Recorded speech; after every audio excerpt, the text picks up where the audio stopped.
నమస్తే, welcome to హెచ్ఎం2 digital. Reserve bank of India బంగారు రుణాలు ఇచ్చే విధానంలో కొన్ని ముఖ్యమైన వాస్తవాలను గుర్తించింది. ఆ తర్వాత ఈ రంగంలో పెను మార్పులు చోటు చేసుకున్నాయి. ఓ నివేదిక ప్రకారం రుణదాతలు ఇప్పుడు సాంప్రదాయ బుల్లెట్ రిపేమెంట్ ఆప్షన్ నుంచి ఈఎంఐలు, టర్మ్ లోన్లకు రెగ్యులేటర్ సమస్యలు నివారించడానికి మారుతున్నారు. బంగారు ఆభరణాలపై రుణాలు ఇవ్వడంలో అవకతవకలు జరిగాయని సెప్టెంబర్ 30న ఆర్బీఐ వెల్లడించింది. వీటిలో లోన్ సోర్సింగ్, ముదింపు ప్రక్రియలు, తుది వినియోగ నిధులు పర్యవేక్షణ, వేలం పారదర్శకత, లోన్ టు వాల్యూ ఎల్టీవీ నిష్పత్తి నిబంధనలకు అనుగుణంగా ఉండే అవకతవకలు ఉన్నాయి. పాక్షిక చెల్లింపులు, రుణాల చెల్లింపుల పద్ధతిని సెంట్రల్ బ్యాంక్ విమర్శించిందని, అలాగే తప్పులు జరగవచ్చని హెచ్చరించినట్లు నివేదిక పేర్కొంది. ఇక రుణదాతలు, రుణగ్రహీత తిరిగి చెల్లింపు సామర్థ్యాలను క్షుణ్ణంగా పరిశీలించాలని, తాకట్టుపై మాత్రమే ఆధారపడకూడదని ఆర్బీఐ ఆర్డర్లో స్పష్టమవుతుందని సీనియర్ బ్యాంకింగ్ అధికారి ఒకరు తెలిపారు.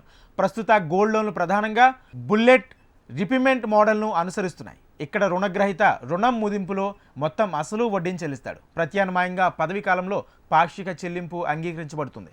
అయితే రిస్కును తగ్గించడానికి ఆర్బీఐ తక్షణ ఈఎంఐ ఆధారిత రిపేమెంట్ ఎన్నికలపై దృష్టి పెడుతుంది. బంగారం ధర పెరగడం, అసురక్షిత క్రెడిట్కు పరిమిత ప్రాప్యత కారణంగా గోల్డ్ లోన్ రంగం ఇటీవల అద్భుతమైన వృద్ధిని సాధించింది.